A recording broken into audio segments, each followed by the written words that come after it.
Hello po, good day. Balita na po yung inyong order for the Nintendo DSi regular pink variant po natin. So our stylus, nasa likod po siya. Then on lang po natin yung ating unit. Now, pakita ko lang din yung charging ng ating unit. So once you plug your charger just between these two lights, magkakaroon po ng orange light. Ayan. So this indicates that our unit is charging. And then for our buttons, by the way, this order is going pala to Tondo, Metro Manila.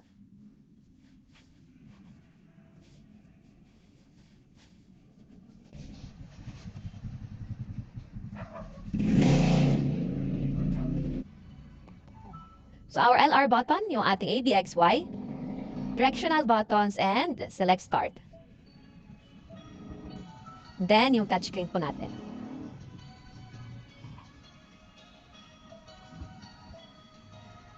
So open lang natin yung ating mga games.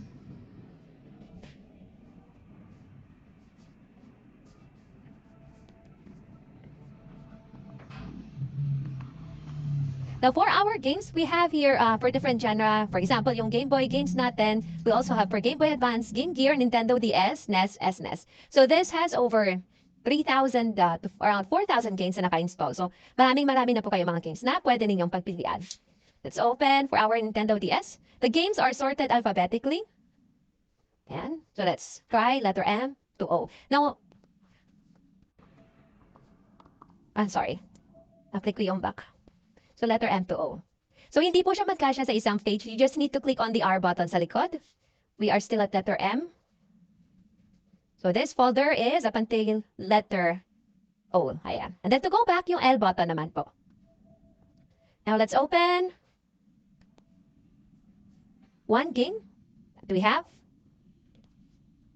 So I'll also be sending separate photos of the other inclusions that we have for your package sa ating chat.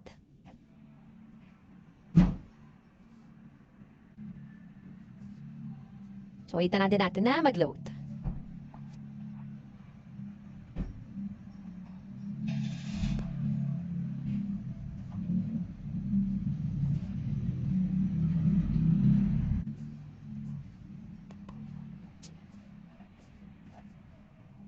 And here we go!